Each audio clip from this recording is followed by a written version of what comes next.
speakers that are going to share with you all of the possibilities for getting well. The future of women's health. This is a biggie. This is the International Month of the Women. This is the wonderful, wonderful opportunity for us to be gathered in such a momentous building. In this building's decision-making all across the world are being made, and we are part of this kind of change. So I welcome you all with all of my heart. My name is Susana Basttarica, Reverend Susana Basttarica. I am the president of the UNSRC-Salus Club, which is the Wellbeing Network, which is dedicated to invite all of the staff members to come and be exposed to all of the possibilities for health and wellness across the world, and a wonderful opportunity to meet and greet. So we're going to go on till 2:30. At 2:15, we're going to have the questions. We are going to go probably to the Vienna Cafe. I think we should go to this cafeteria here. We can stay till 5:30 to meet and greet, sign books, exchange numbers. This is a wonderful opportunity. It's rich of possibility. So I wish to thank my friend Yanna Darilis, who is no newbie to this wonderful kind of orchestration. And she has been facilitating all of these wonderful possibilities with these distinguished doctors and friends and colleagues and guests and members of the UNSRC. You can join. So please give her a good hand. Thank you very much, everybody. Ladies and gentlemen, thank you and welcome to the United Nations Recreational Staff Council-Salus Wellness Network. Susana Basttarica is the president, and we're delighted to be for you to be here with us. We have a distinguished panel of guests that have taken their time far away from their very busy schedules to be here with us to share very important information about the future of women's health. In our modern, fast-paced world, women are facing many health challenges that include mental stress, obesity, fertility problems, diabetes, heart conditions, cancer, hormonal imbalances, and gender issues, just to name a few. We would like to thank the sponsors who helped make this event possible today. Koffinas Fertility Group Hospital in Manhattan, Brooklyn, and Staten Island. Kat's Ribbon of Hope Breast Cancer Foundation. We'd like to thank the ladies and the doctors who are here with us from the foundation, as well as Dr. Koffinas from Koffinas Fertility Group. Skinusa Quantum Nutrition, natural products from Canada, who are doing their very best to spread organic, natural products so people can have healthier choices. We would like to thank the United Nations Recreational Staff Council for believing in our panels. And there's a series of panels that Salus Wellness has done, and this is our fourth. And we're very honored again to be here today. Today's panel is discussing the issues that are specific to women, issues that are more common and manifest amongst women, treatments that work differently for women. And the important thing we want to focus on is health issues that women are up against today, the precautions and steps that we need to take towards prevention. I'd like to just give you a few facts, because around 48 years ago, women's health issues were not studied or researched. And these following facts, you might be able to find them interesting. In 1970, the first federal family planning program, Title X, was implemented. In 1972, laws prohibiting contraception distribution to unmarried people was abolished. In 1978, the Pregnancy Discrimination Act banned workplace discrimination based on pregnancy. In the 1980s, women began a health and fitness crave after the first exercise tape promoting health and fitness was released by our very great Jane Fonda. In 1990, the first woman Surgeon General was appointed, Dr. Antonia Novello. In 1993, the Family Medical Leave Act was put in place for unpaid family leave. In 1998, this is not far, this is like really recent actually, all of this. The FDA approved Plan B, the first emergency contraceptive. In 2000, and I say this because Agapi Stassinopoulos is with us today, and we're very happy. The empowerment of women was established as a UN millennial goal, 18 years now. 2006, the FDA approved behind-the-counter access to emergency contraception and HPV vaccines. And in 2012, private health insurance plans they imposed that they must cover contraception, breastfeeding support, IPV screening. And in 2009, Obama established the Council for Women and Girls. We've come a long way, guys, but women are still facing issues today.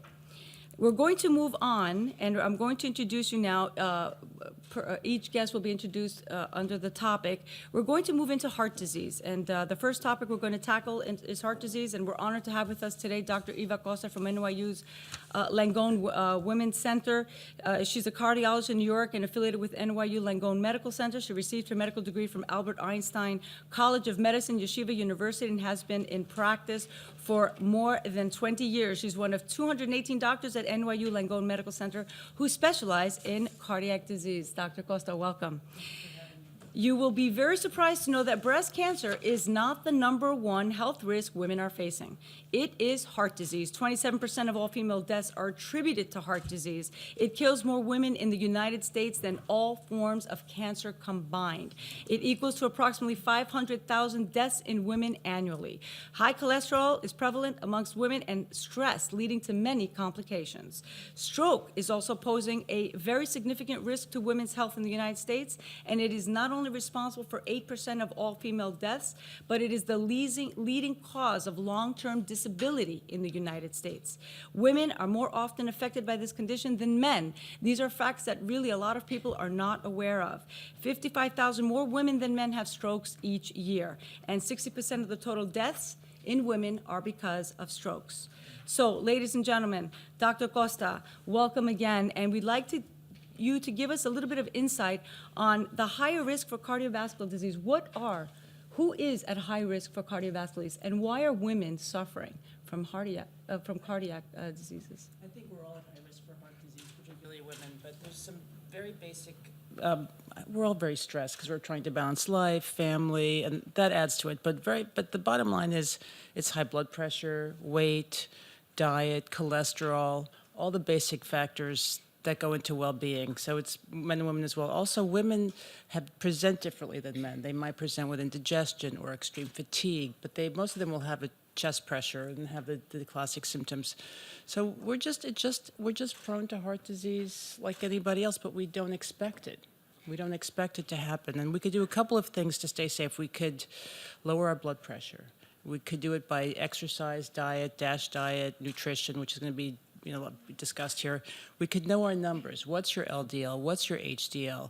How can you lower it? Some people are genetically inclined to have high cholesterol, but some people do it because their diet is not good. And there are many ways we could lower cholesterol. We could talk about that.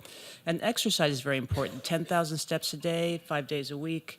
We know that women who walk more than the Women's Health Initiative, women who walked more, who walked 4 days a week, walked 40 minutes, and the faster the pace, the better. We're less likely to get heart failure and dementia. So we know that stay active, eat a balanced diet, know your numbers, and stress. We're never going to get rid of stress because you know what? You cannot have it all. That's the big revelation I've had in life.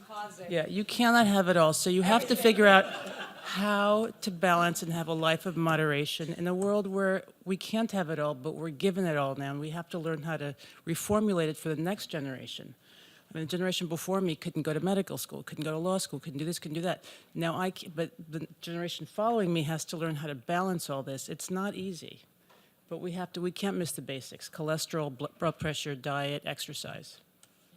Genetics, smoking. Don't smoke. Yes, of course. Yes. And we have high rates of strokes in women.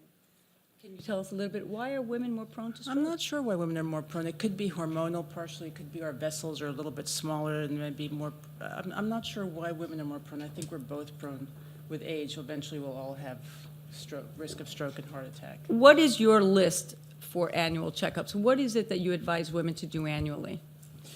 I would do, and insurance companies would argue with me, I would do a basic exam every year with a lipid profile, probably a more advanced lipid profile that gives you things like particle numbers, insulin resistance, Lp(a), which is a new molecule we're studying now.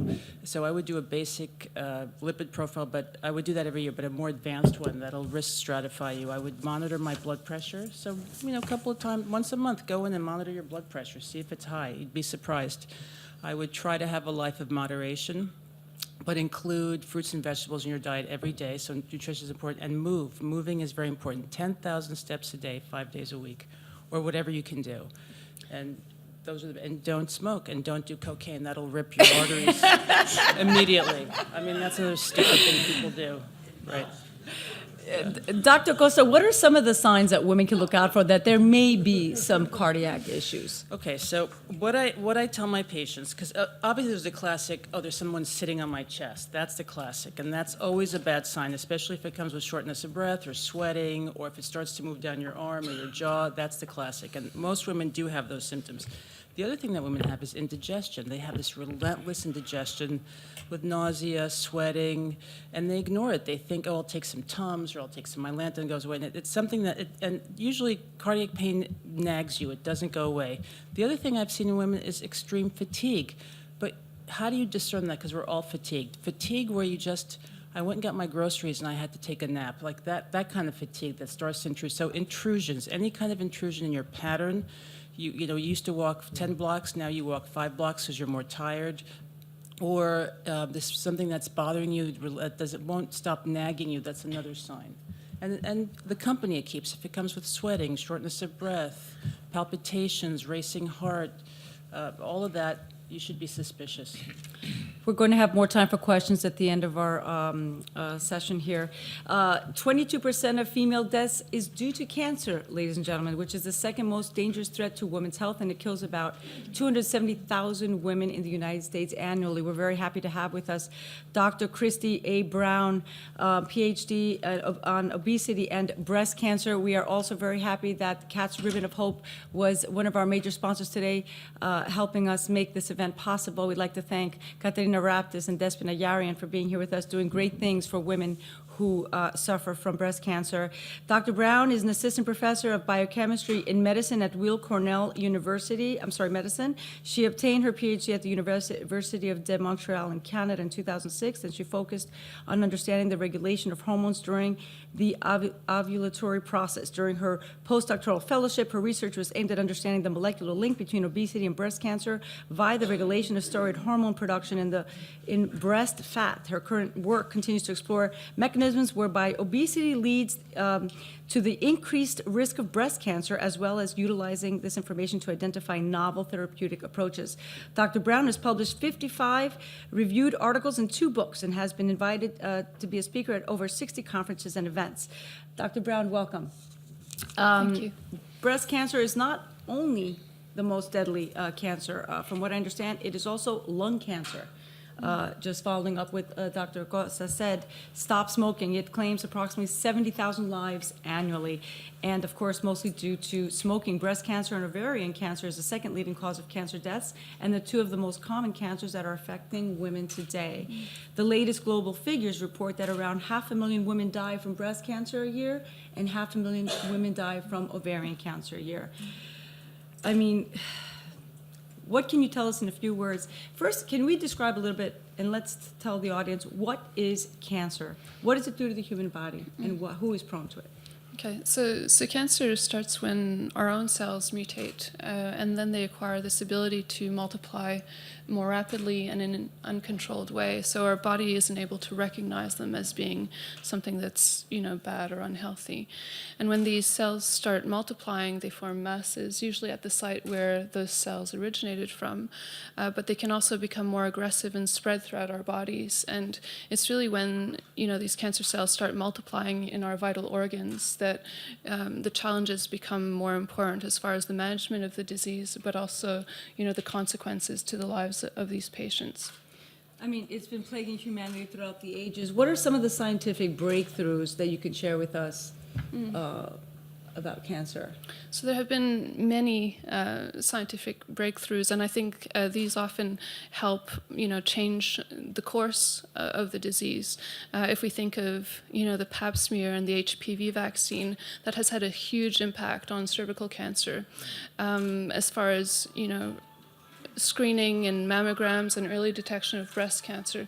So the same thing happens. We reduce the risk of breast cancer. But as far as medical treatments or medical advances, in the context of breast, for example, just the understanding, hundreds of years ago that hormones were important for the growth of cancers and being able to target that, to more recently the identification of HER2 and being able to develop therapies specifically against that. And probably in the last, few years, the advent of immunotherapy has become a very hot area of research, because all of a sudden we're looking at ways at being able to wake up the immune system to these cells so that they can recognize them as being something that's destructive. Tell us a little bit about, perhaps, are there any preventive measures? What are some things that women can do to avoid having to deal with this? Yeah, so there are some times where it's difficult to be able to predict, whether cancer will occur. A number of genes are involved in causing cancer. So hereditary cancer syndromes, for example, where someone is more likely to develop a certain type of cancer and can pass that on to the next generation. And being aware of that risk is very important, because then screening may allow the early detection. But what we're finding out is that there are a number of factors that are modifiable that will affect risk. So we mentioned, smoking, for example, sun exposure with regards to melanoma, and the research that we do with regards to obesity, weight, and diet, and how that can impact, different cancers. So obviously, maintaining a healthy lifestyle and avoiding those types of factors, if possible, should be able to decrease the risk in many women. And I just wanted to point out also that this isn't, cancer for most is a disease of aging, but the reality is that many of these risk factors or lifestyles are acquired from very early on, so intervening in a younger population becomes critically important. Can you give us some information about HPV and the vaccines that are out today? That's another rise. This virus is affecting a lot of young women today. So human papillomavirus will affect the uterus and can lead to cervical cancer. And since it was first described that this virus can cause changes to the cells of the cervix, we now have pap smears or pap tests that can allow us to identify these cancer cells or before they become malignant. The development of the HPV vaccine, for example, has caused a huge decrease in the occurrence of these cancers by preventing them from developing in the first place. So I think it's becoming more and more important for these vaccines to be available to a large population of girls, but also boys now, because we realize that boys can transmit the disease to women. So in general, in a few words, what would you like to tell your audience today about the fight against cancer? So I think it's critically important for us to be able to be able to identify the disease early. So being able to do those screens, have the mammograms and the colonoscopies for women, but I think what's important is... What age should they begin? Yeah, that's a tough Because question, it's a tough right? question, yes. Yeah. There's a lot of controversy around age. And I think that's why it's important to talk to your doctor about it. So various factors will influence risk, and as a consequence, it's important to have those discussions with regards to which age to start the screens and the frequency, because you have to weigh up risk and benefit for all of these types of screens. But I think, as a rule of thumb, women who are 40 and above should be having these discussions actively with their doctors. And, if there's a reason to believe that risk is higher, then these conversations need to be happening earlier. And I think in an era where we're doing much better at being able to treat the disease or to treat cancer, we need to start turning our attention to prevention as well. So like I mentioned, reducing the exposure to those factors which we know we can already change. Thank you, Doctor. Again, we will come back to Dr. Brown with more questions. Another health problem women are facing is infertility. We have Dr. Koffinas here. Thank you, Dr. Koffina, and we're very happy. Dr. Koffina is also one of our major sponsors that made this event possible. We'd like to thank the Koffinas Fertility Group located in Manhattan, Brooklyn, and Staten Island.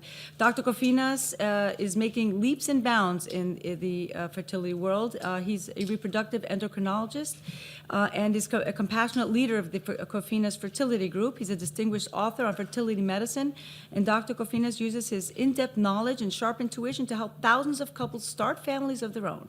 Dr. Koffinas has written and spoke about the full spectrum of assisted reproductive technologies, such as reproductive surgery and in vitro fertilization. He has also personally trained each of his doctors on staff. Dr. Koffinas, welcome. Thank you. Female infertility factors contribute to approximately 50% of all infertility cases. 1/3 of all infertility cases are because of females. And infertility affects 1 out of every 6 couples. On the flip side of the low fertility rates, unsafe sex is also a major risk factor, particularly amongst females in developing countries, and this is why it's important to get services to women who aren't getting contraception. But we're going to focus today on infertility. With over 30 years' experience, Dr. Koffinas, in the medical field, tell us a little bit about what women are facing and why they're tackling infertility today. Over the years, we have noticed an increase in the number of infertility cases that we see. The main reason for this is that women nowadays choose to have children and build a family later on in life. There are many good reasons for that, because most of the women nowadays, they pursue careers that are very demanding. They have to go to school for a long time, and by the time that they decide that now they can have a family, they realize that they're a little bit older, and we know very well that success in fertility depends practically exclusively on the quality of the oocytes a woman makes, and we also know very well that as a woman ages, the quality of the oocytes is declining, and the difficulty to conceive increases. This is one of the major challenges in infertility. Of course, there are many other causes of infertility that can happen in an early age, such as destruction of the fallopian tube secondary to infections, which I have to say that over the last 30 years, personally, I have observed a significant decline in this kind of infertility, because many women are on birth control pills, which somehow protect from sexually transmitted diseases and protects the fallopian tubes from infections and the destruction that follows. Other conditions that cause infertility are beyond the control of anybody, and they are more or less genetically transmitted, and those are the uterine fibroids, or leiomyomata as we call them, and endometriosis. Now, both of those conditions also are related to age, because as women age, the incidence of endometriosis goes up, and so is the incidence of symptomatic fibroids or leiomyomata. So practically, most of the difficulties come because women postpone to have children for a significant amount of time, and that brings in all those negative factors into play and cause the infertility, and that's why we have witnessed an increase, a dramatic increase in the number of the cases that we see annually.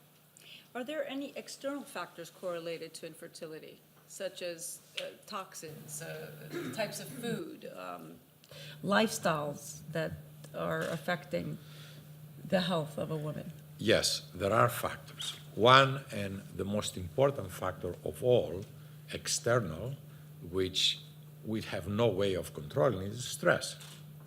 Stress causes infertility. It totally, absolutely deranges the mechanism that controls the ovarian function, and that can lead to an ovulation and infertility.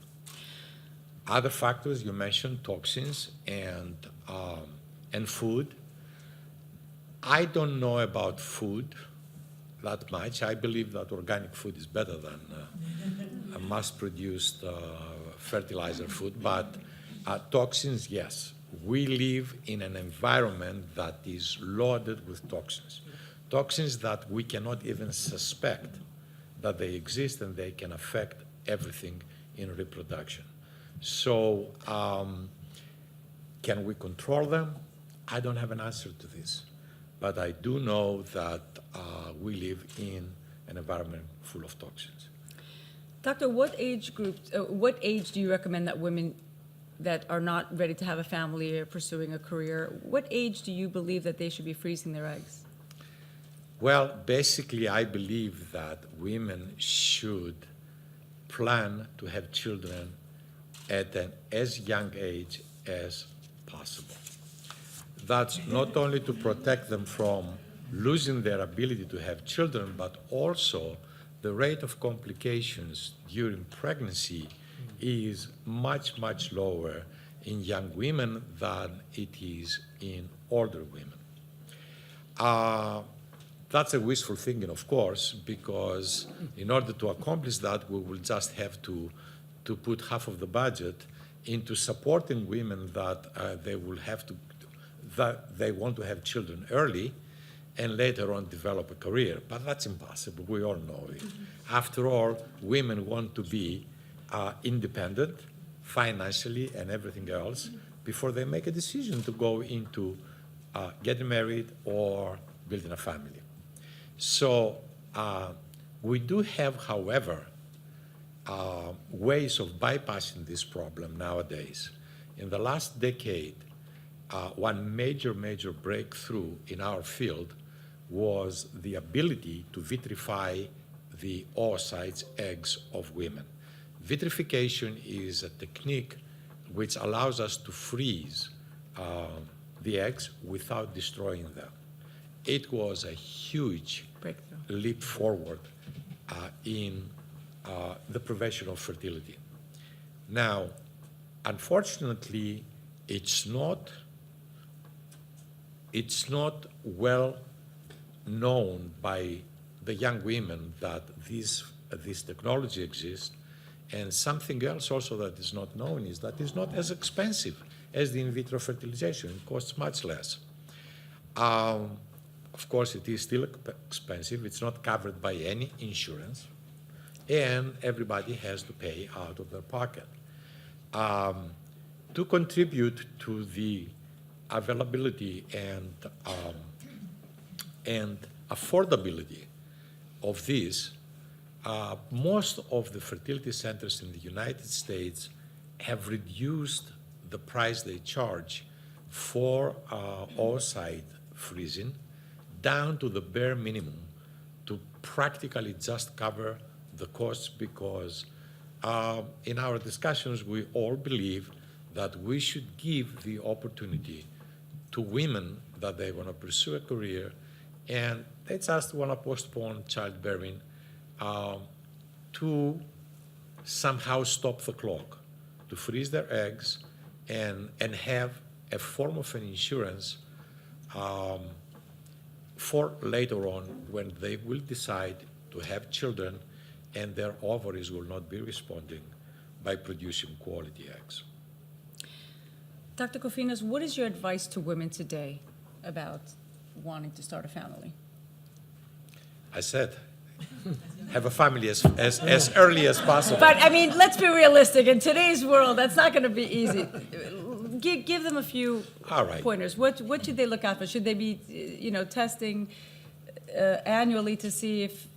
Basically, if they are ready to have a family, they should not really try on their own for a year or two, because they might be wasting valuable time, especially when they're older than 35 years of age. If they try for a short period of time, 3 to 6 months, and they don't get pregnant, they should really actively pursue investigation of their problem and seek professional advice to maximize their chances of getting pregnant and having children. If they don't plan, I will advise them, if they don't plan to get pregnant any day soon, I will advise them to use contraceptives. That will not only protect them from destroying their tubes by infections, but also, if they are a long time on contraceptives, that has a protective effect on development of ovarian cancer later on in life. Women that they have been on oral contraceptives for 10 years, they cut their risk for ovarian cancer by almost 50%. This is huge. And I would say that the most important medicine ever formulated for women was the birth control pill. I know that it got a bad rap for many, many reasons, from many people and publications, etc. But if you weigh you put the balance, the benefits and the risks, the benefits outweigh the risks by a multitude of factors. That's amazing. Now, and just to reference a little bit about maternal health, in the last century, many women are benefiting from great developments in care during pregnancy and childbirth. However, almost 300,000 women die from complications in pregnancy and childbirth where the services are not available. I mean, from your experience, you've traveled the world, you've experienced medical services in Europe and the United States. What developments still need attention and where? Well, basically, practically, at least in the developed countries and developing countries, maternity services are available to most of them, and there are hospitals. And basically, the rate of complications, again, it is tied up to the age of the pregnant patient. In our country here, it is unfortunate, but we have witnessed an increase in the death of women in childbirth. There are many factors that potentially are responsible. We are still debating and fighting on the issue. We try to find out how to better prevent maternal deaths, and many proposals have come on the table. They are debated. I think we're making progress in that, but we still cannot explain why now we have more maternal deaths than 20 years ago. This is very worrisome, and it can be, anybody can attribute it to anything they want, and they might be right or wrong, but no one can literally dispute it or debate it based on scientific evidence, which does not exist. There are many things that we will never have scientific evidence because we cannot experiment with this. It has to come from observation and astute clinicians that will really pick up the problem and investigate it. Thank you, doctor. And you mentioned hormones is a very big issue. Many conditions affecting females today are caused by endocrine problems, and there are several causes that create problems in the endocrine system that include the obesity, thyroid disorders, adrenal hyperplasia, tumors in the pituitary gland, diabetes, and hyperinsulinemia. And today we have with us also Dr. Panayiota Andreopoulos, who is an endocrinologist. She studies endocrinology, diabetes, and metabolism. Dr. Panayiota Andreopoulos is a physician in the Division of Endocrinology of Weill Cornell Medicine and an assistant professor of clinical medicine at Weill Cornell Medical College. Her clinical and academic interests include osteoporosis, calcium and phosphate metabolism, and metabolic bone disorders, as well as general endocrinology, including gestational diabetes and thyroid diseases in pregnancy. She's a member of the Patient Education Committee of the American Association of Clinical Endocrinologists, and she's also part of our sponsor today, Cat's Ribbon of Hope. Dr. Andreopoulos, thank you for being with us. Diabetes claims about 3% of all female deaths in the United States, and it's a condition that affects almost 26 million Americans. 12.6 million of those are women 20 years and older. Can you please enlighten us about the endocrine disorders that are rising in statistics and why? Thank you for having me. It's a pleasure to be here. So several endocrine disorders are rising in incidence in the last few years, and partly because a lot of them are related to our lifestyle, our diet, lack of physical activity, for example, obesity and diabetes.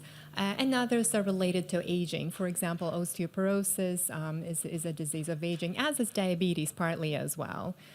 So I think the greatest epidemics of our time is really obesity. It's a huge epidemic, and diabetes, it's actually more than 30 million Americans have diabetes, and 100 million Americans have what we call pre-diabetes, which is the first stage prior to progressing into diabetes, or very high risk of progression. So I think these are the major problems we have to tackle today in endocrinology. What are some of the natural causing and unnatural causing factors? Natural causing factors, first of all, if we're talking about obesity and diabetes, there's a genetic predisposition, especially type 2 diabetes, which is the most prevalent, is a condition that has a very heavy inheritance. But of course, that's superimposed onto that is our lifestyle choices, is our bad diet, nutrition that's high in calories, high in processed foods, fat, saturated fat, carbs, carbohydrates, sugars, and low in fiber, low in green vegetables, natural foods, and also the sedentary life that a lot of us lead. We go to the office, we sit all day in front of a computer, we don't exercise, we're very stressed, we have to do 2-3 jobs at the same time, finish 1 million projects, so we have no time for ourselves and to go to the gym. And then stress, as Dr. Koffinas also mentioned, it's a very important factor because that chronically alters the hormonal milieu in our body, and that also predisposes to a lot of these conditions. What are some of the symptoms and signs that women should be looking out for that they might have some sort of endocrine disorder? Endocrine disorder. There's a lot of different endocrine disorders, and they may have very different symptoms. I have to point out that in women, very commonly, we have thyroid disease. It's mostly autoimmune origin, and there's quite a high prevalence, higher prevalence in women than in men. And it's often insidious and can often affect their fertility as well and other functions of the body. So especially younger women, but older women too, have to watch out for it. So if someone starts feeling tired, of course we're all tired, but excessively and more than usual, people that have weight changes, gaining or losing weight, depending on which thyroid disorder they may have. For example, people that feel forgetful, they might have lack of concentration, they might feel swollen, they might be constipated, or the opposite, have frequent bowel movements. So anytime our body doesn't feel right, we have to look up for some type of problem and talk to our doctor. Another conditions, for example, that for diabetes, if you have an acute diabetes hyperglycemia, you might be feeling thirsty and urinating a lot, going to the bathroom all the time, drinking a lot of water, and again, be feeling confused, tired. So it's a lot of non-specific symptoms that you have to take into account. We have to pay attention to our bodies. And, Yes, and again, I'm going to bring up stress because women today have different roles. They have many roles. They wear many hats. It was a bit, I'm not going to use the word easier because somebody will scream at me, but women are now, they have, also work full time, and they're balancing a lot of different roles. And mental health and empowerment is a very important factor for women today, and we're going to move on to Agapi Stassinopoulos, who has a Master of Science in Psychology. We're very happy to have you here, Agapi. She's a best-selling author and speaker who inspires audiences around the world. In her previous book, Unbinding the Heart, A Dose of Greek Wisdom, Generosity, and Unconditional Love, she shares the wisdom for her life's adventures and experience. In her new book, Wake Up to the Joy of You, she offers 52 meditations and practices for a calmer, happier life. She's taking readers on a journey and inspires them to let go of what doesn't work and instead to create in their lives what they really want. Agapi was trained in London at the Royal Academy of Dramatic Arts and moved on to receive her master's degree in psychology from the University of Santa Monica. Her previous books on the Greek archetypes, Gods and Goddesses in Love and Conversations with Goddesses, were turned into PBS specials. She's currently conducting workshops for Thrive Global, a company founded by her sister Ariana Huffington to help change the way we work and live, and she divides her time between New York and Los Angeles. She was born and raised in Athens, Greece. We must also mention that. And Ladies and gentlemen, what can I say? Agapi Stassinopoulos. Thank you so much. Thank you so much. Agapi, women suffer high percentages and are more prone to men when experiencing anxiety disorders, major depression, post-traumatic stress, low self-esteem, and many times discrimination. They also get lower salaries at times in the workforce, and they lose themselves at times when trying to really bring a balance to professional, relationship, family, and household. Although we're very advanced, how can women cope today? Why is this happening? One woman at a time. I am so passionate about this, and thank you all for being here. And I'm going to give you some very practical tips. I think collectively we've gotten into the wrong train track, and we need to come over the platform into a track that actually supports us as women to cope with our stress and become aware of what stresses us. When I have 5 pillars that I want to share with you today, and in my work, I have found that these 5 pillars are fundamental for men and women, but primarily for women, and it is sleep, it is meditation, and what I mean by meditation, it's a quality of reverence and prayer. Meditation is not just sitting idly and doing nothing with your mind. Meditation is realizing that we have 37.2 trillion cells in our bodies, and these cells that are making our bodies are dying and making life constantly. They're like at this moment, 25 cells while I'm speaking are dying and others are being reborn. We are the miracle of life. And we have to come up into the realization that we are not human doings, but we are human beings. And when we realize that as women, we have put this added pressure on ourselves that we should be all things to all people. And unconsciously, subconsciously, because 60% of our lives happens in our subconscious, we have bought into this incredible delusion that we can't stop. And we go to bed exhausted every night. And whenever I speak and I ask the group of women, how many people here are depleted and feeling empty, everybody raises their hand. This is a delusion, and this is something that we must end. And I call you, all people who are here today, it's a one woman at a time. You have to take responsibility. And I want to ask you, how many people here keep a gratitude journal? Thank you. And talk to these people who keep a gratitude journal and see how a gratitude journal changes your mindset. How many people stop a day to take conscious breaths? There is this incredible life force that's breathing us. And if I asked you all to put your hand in your heart right now and your belly and consciously take a breath and stop, you will reset your brain. It is as simple as that.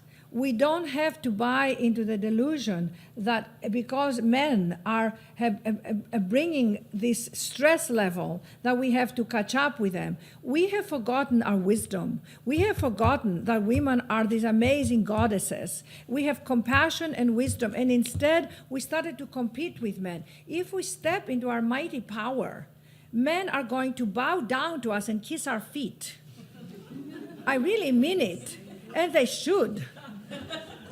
So part of that is that we have given our power over to whom? To some imaginary archetypal patriarchal figures. And it comes back to each one of us doing our work with our fathers, with our husbands. We have to raise. People complain about the men, but who raises these men? It's women who raise these men. So we are all complaining, and now it's the whole movement, that's happening against the men. But who raised these men?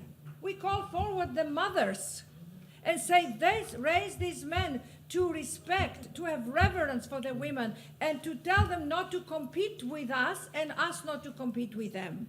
The average brain has 50,000 thoughts per day, and it is known that 70% are believed to be negative. My friends, if we have 70% negative thoughts and we are depleting ourselves, how are we ever going to build our immune system? How are we ever going to build our self-esteem, let alone our health? It is scientifically proven that if we do not It's not just how you sleep, it's what you do before you sleep. Most of us take our devices, and the last thing we do, we finish our emails. Disconnecting from your devices, 5, 10 minutes, 15 minutes, taking a beautiful journal, taking this book, which I happen to love, I wrote it with all my heart, Wake Up to the Joy of You, 52 chapters of bringing calmness, meditating, keeping poetry, keeping things that inspire you, getting back into your soulfulness. Do not start your day without your heart, without your power, without your soul. We are souls, you know that. Who gives us energy? Who gives us this force? People say, we're all spiritual. Of course we are spiritual. Not because of religion, but because of the breath of life that lives in all of us. Pneuma in Greek means spirit. The breath has its life force. So the third thing is movement. I think everybody talked about movement. You said 10,000 steps. Just do 1,000, for God's sake. Claim up the steps. If you do 10,000, Try to kill us, Dr. Eva, huh? you'll feel defeated. Just do 1,000 and then 1,500. And then we have to start with microscopic steps. And I always tell in my workshops, nobody should live here without a Thrive tribe. Get 2 people to support you. We're all creatures of habits. We all forget. I forget. I have my sister, Ariana Huffington. She yells at me at night. Why did you text me at 12 o'clock? You should be sleeping at 12 o'clock. We need to be mothered. We need to mother each other. And that's the power with love. And the fourth one is nutrition. My mother always said, I abhor fast food. In America, there is an insanity called fast food. There is nothing fast about food. Food is sacred. It is feeding your cells. We should come into a prayer when we eat. With these restaurants, I go to noisy New York restaurants and I get out of there. And I said, how can we eat here with this insane noise? Food is sacred. Do not ever eat at your desks. Don't ever eat standing. Sit, have moments with yourself. And right, Maria, am I right? Yes. She's my Greek compatriot. She wrote about these things. Eat and think. My niece says, when I eat this broccoli, I think, oh my God, who raised this broccoli? Who made this broccoli? And eat it slowly. Eat everything slow food. Read a book that's called Slow Food. It's a whole culture. Slow sex is even better. Everything should be slow. Everything should be slow. And if the guys are rushing, say, honey, come right back into my rhythm. Teach these men how to treat you. Teach these men how to treat you. And the last thing is get back to our wisdom, to our passion, to our power. Yes. I was raised by a mother who told 3 German soldiers, the Nazis, in the Second World War to put down the guns. And they did, because she said, we are Red Cross, you cannot shoot here. And she said to me every time my father had affairs or things happened, life is real, my friends. It is not theory, and it is not learned from the books. It is learned by opening our hearts, loving each other, standing up to your truth, and not being afraid. And take breaks. I have an affirmation that says, I give myself permission not to do more, have more, and be more in order to be more. We have this thing, I have to do more, have more, and be vulnerable. Open your heart and ask for what it is you want. I have a chapter in the book which is called 4 Magic Words. Can you help me? I want you all to go home today and ask for something you want support in. Because that's how self-esteem happens, by saying, I deserve to be supported. By whatever it is you want. You want money, you want education, you want someone to help your kids, you want better doctors. My housekeeper said yesterday, I went to the doctor and she gave me an injection for diabetes. And I looked at the internet, and this injection is only for people who have terminal diabetes, forever. And I don't. And I called her up, and I said, well, you should call her up and ask for your money back. Because do not take what your doctors say for truth. Check with your intuition. Did you know, let me just, you see I have a lot of passion about these things.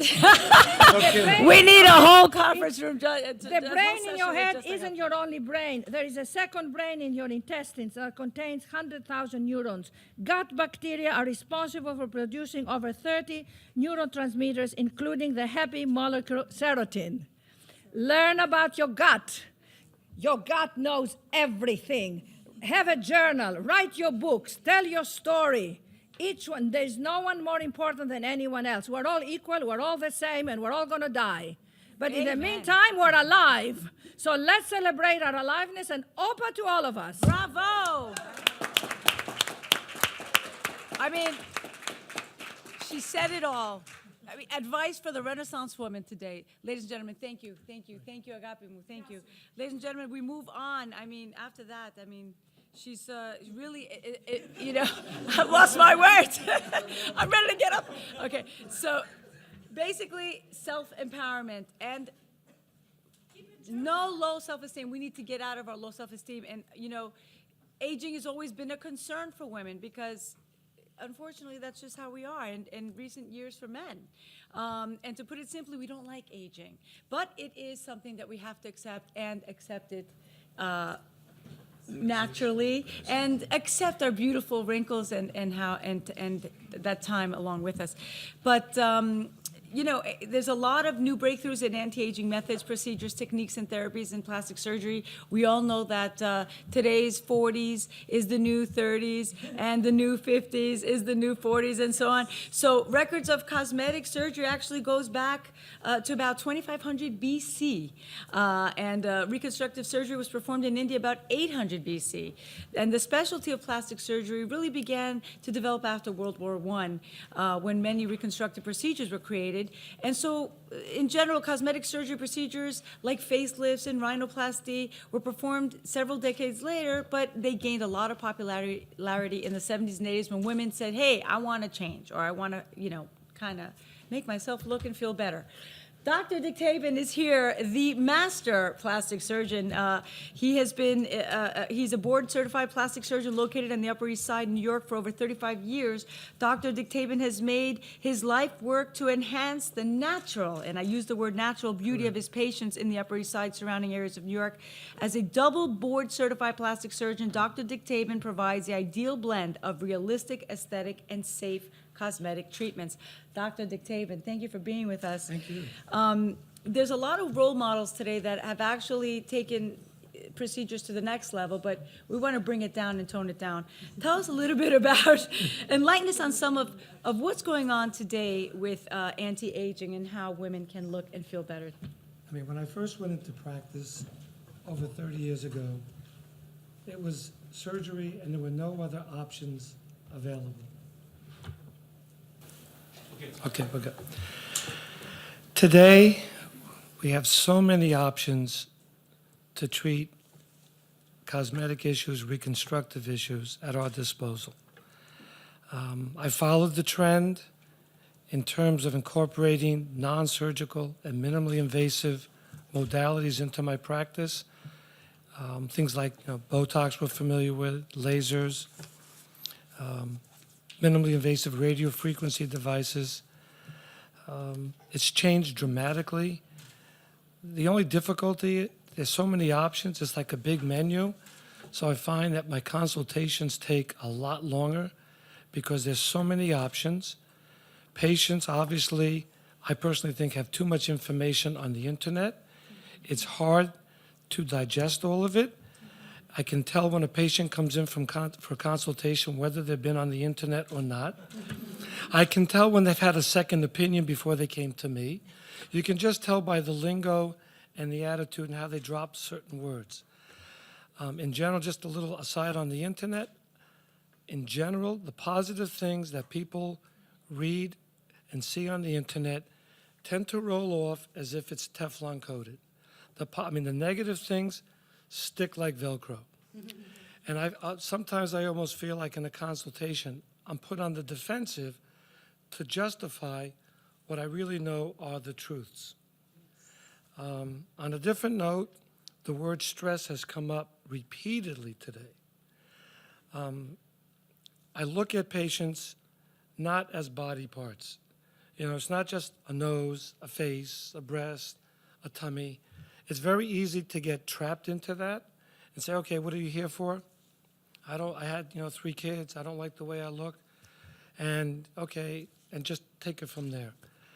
I find myself very much attuned to the mind, body, soul connection. So everything you say, so much of what you say, I incorporate into my practice. About meditation, nutrition, endocrine, cardiovascular, that's like my number one question. Past medical history. Do you have any heart disease? Number one, this is the engine. This is the engine. Without this, and then of course you have to go through everything else. But there are so many choices out there.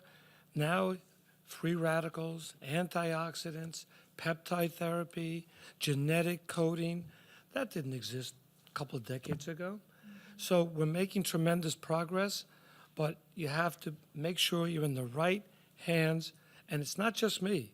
You need multi-specialty prong approach. So if I see someone that is obese, you know what? They're going to have to be seen by an endocrinologist. If I feel they could be managed with a diet, the Greek diet by Maria Loy, obviously that's the popularity of the Greek diet, the Mediterranean diet, and we all know the beauty of it, and I don't want to take her thunder. But anything else? Go. You just said it. Women believe that there's easy ways out. All these lose weight, get the fat out. I changed my body with all these techniques. Is that what you propose? Not at all. I don't hit the gas pedal. That is a quick fix. I learned early on in my career, I would do an operation on someone when I was a resident, and I thought it came out perfect. And yet they were unhappy because I wasn't tuned into their psychological expectations. And that was back in the early 80s. So now I kind of think of what I'm doing as really like psychosurgery. I'm not afraid. I can read people, and I can see when they're just holding on to something. And when you're with a doctor, and there's a certain feeling that patients have with the doctor that they should be able to confess their inner insecurities. And a lot of things will come up in consultation. And I'm not afraid to go in and ask certain questions. And most of the time, there's a clearing. If you're afraid to go in, it'll come back and haunt you. So I go in, and I kind of play psychologist. I personally love doing that.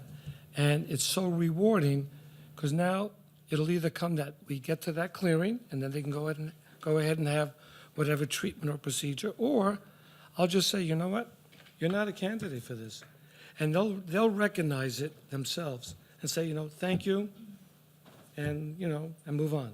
Bravo. Naturally and safe, effective methods. Thank you, Dr. Diktaban. Now, from what I've been hearing here today, and as also a fitness expert myself, I heard the three things: stress, fitness, and eating well. And before we get to Maria Laura, we're going to jump to George Gianopoulos, who is he's a professor of exercise science and nutrition at Queens College. He's been in the exercise science industry for over 25 years, specializing in weight loss and nutrition.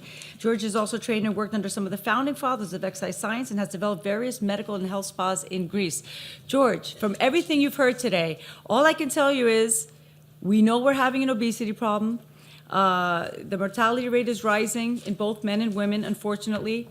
This is an epidemic. Obesity and diabetes have reached epic proportions in the United States. And it's actually showing that over 50% of women are overweight, not only in the United States, but now Europe. Positive lifestyle choices. Let's jump right into that. First of all, I would like to thank you for having me here. It's been a pleasure. I hear all these great people talking, and quite frankly, you make me proud of being here, and thank you for it. Now, as far as obesity and all these diseases, because it is considered a disease, and I'm not the one to say that there are other people more professional here to talk about obesity. However, I know that it comes down to being active. I've been always active in my life, and I speak to my students sometimes at the college level, and I talk to them about being mobile first, not quite understanding what I'm saying to them. And I say that it's not only sport that you were looking to perform better. It's actually for yourselves when you do something, to be mobile, to be more active. 10,000 steps could be an underestimate, could be a goal for some. What I'm trying to say is, if they look inside and they say that I like myself. I remember one of us who used to be an author here about a great book that she wrote many years back. and I'm speaking about Yanna Darilis, and she wrote a book about love your body. Do a self-check first. Do you like who you are right now? If you do, don't do anything. You don't have to go to the gym. You don't have to look better for somebody else. Do it for your own self. Now, that's how I start with the people that I come across, some clients, some patients, whatever you want to call them. However, if you do it for your own, it will stick. If it doesn't, if you do it for somebody else, it will not be there, and it will be a burden, actually. It will do more harm than good. If you're part of the solution then and you want to change things, then let's start with a program. Let's start by making the decision first that you want to do something about it. Otherwise, be as you are. I had a patient once that came to me and said, Mr. Gianopoulos, I want to lose weight. I said, why? Because my mother told me. Well, that's not good enough. It was in Greece, yes, and it was in Greece. But after the mother followed into the office, the mother came into the office, wanted to listen to everything. Now, I had to say to the mother, please step outside. I have to talk with your son. Now, as we were in the office discussing these details, he was a round individual. He wasn't skinny and he wasn't too, he was round. Okay. Now, is that what we call endomorph? All right, maybe. But what I'm trying to say is that the person once opened up, never had an issue with himself. He liked himself. I told him, listen, don't do anything. I try to get people to where you are right now, being happy about yourselves. It doesn't have to do 10 or 15 or 20 or 30. But if you decide that along with feeling good, you want to be healthy, yes, we can design something according to you. Because let's make it clear, exercise is not for everybody. And exercise has to do with body changes. And your body, trust me, doesn't like change. You will be hearing all these messages from your brain coming to when you're actually on a treadmill, because right now we have so much fabricated everything. I'm going to put you on 5.5 and 1% elevation, and I'm going to expect certain results from you. Yes, I design exercise programs. I design prescriptions for people. Exercise prescriptions, because they're probably cardiovascularly burdened. They have a heart disease that we need to make sure that because of the medication that they take, we have to be at a certain heart rate level. Okay, yes, but I hope I'm speaking here for normal individuals, for healthy individuals, we don't have to do that. Well, you go on the treadmill, what is the essence? To lose certain calories because probably you had a cake extra last night, or because you couldn't stop on the first slice of pizza and you went to the second one and the third one. Okay, well, let's do something about it. But once you develop that need for change. Now, the other thing that I would like to share with you is that individuality. Every exercise program is individual. Just because it works for me doesn't mean that it will work for you. And if we do play some unrealistic and place on the table some unrealistic goals, it will never happen. It will never be. We can follow the same exact exercise protocol, exercise programs. Same speed on the treadmill, same speed on the bike, same steps on the stepper.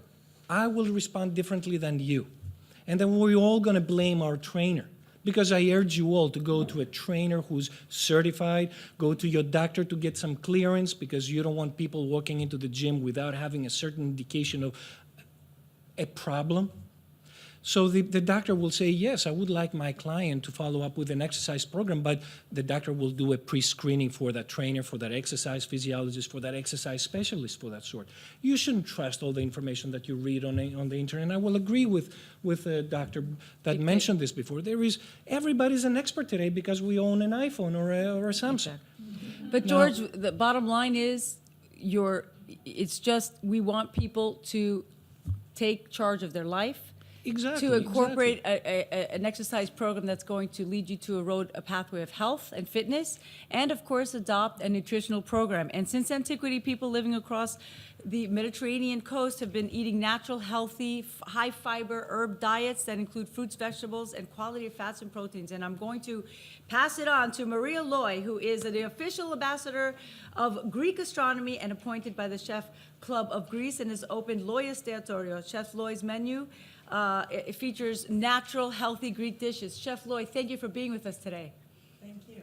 Why is the Mediterranean diet so healthy? Because it's Greek. Not only Greek, it's also Italian, and it's also Spanish. And Sorry, but we have to say, we have to define that. What is Mediterranean diet? Okay? So Mediterranean diet, it's only, what they did before around Crete, the island of Crete.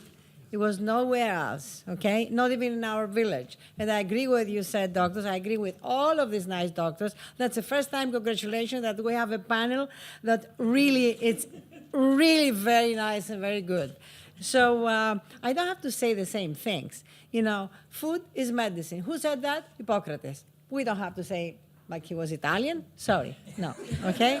So, okay, right, Agapi? Good. So, yes, that's what it is. well, what I have to board tell happens you. to be a lot of Greeks here today. No, sorry, but It was unintentional, really, to have a lot of Greeks here today. Is it all Greek? 80% of the language, is Greek. So we cannot complain. We have actually to ask money for that. So let me tell you what I have to say. This is why she's the Greek ambassador. Yeah. So what we have to say, what I have to tell you people and to other people that I speak every day, go home, take all the processed food out from whatever, cabinets, refrigerator, everything. Don't give it even to the people that you hate.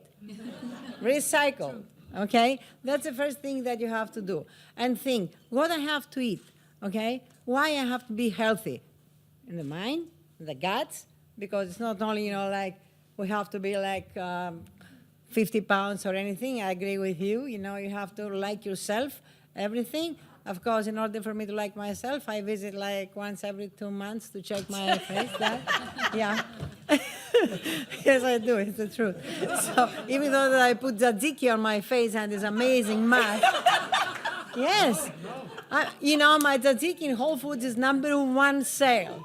Yes. Yeah. Because it has everything. So Maria Loy has also written a wonderful book about the Greek diet, ladies and gentlemen. Okay. So what we have to do, go out there. When you go to a restaurant, ask and say, I'm allergic to this. Yes. So they cannot give you anything else, okay? They will give you something which is grilled. Don't fry food.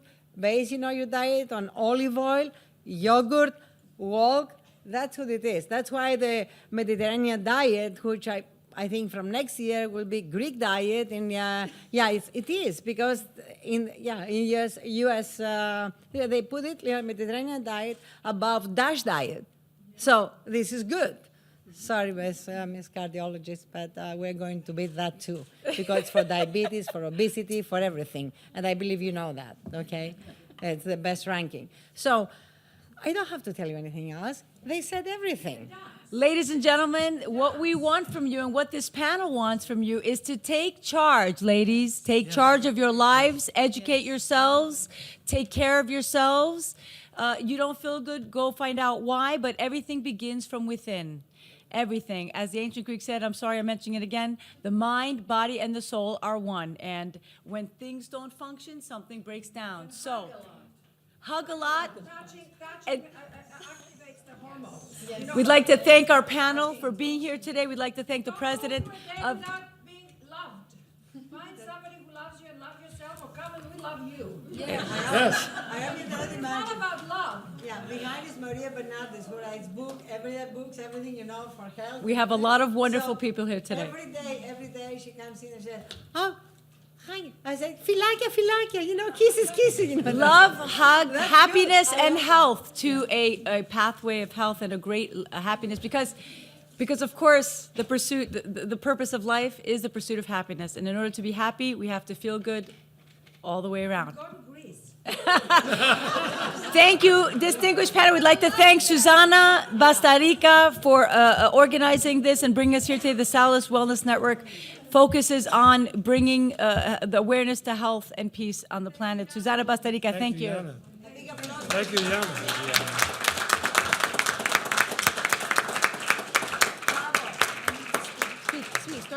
Start speaking. He's going to put it on.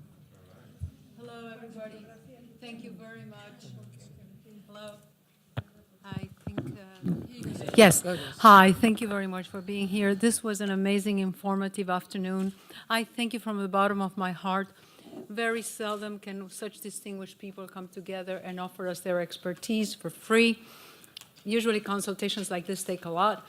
to meet them and greet them. It's an amazing honor. I thank you very much. Salus facilitates these inventions and all of these gatherings together. Please contact me if you have something wonderful to say. I want to thank Yanna, the doctors, and everybody that has been here, the guests, the members, the staff, everybody who facilitated, especially Mr. Damiano, who's doing the live webcast, also the services for the microphones, Tina, Glaude, and all of the sponsors who have been here, and the people who really, really work hard to facilitate this, but it's up to us ultimately. Be awesome, be beautiful, and shine. God bless you, and thank you.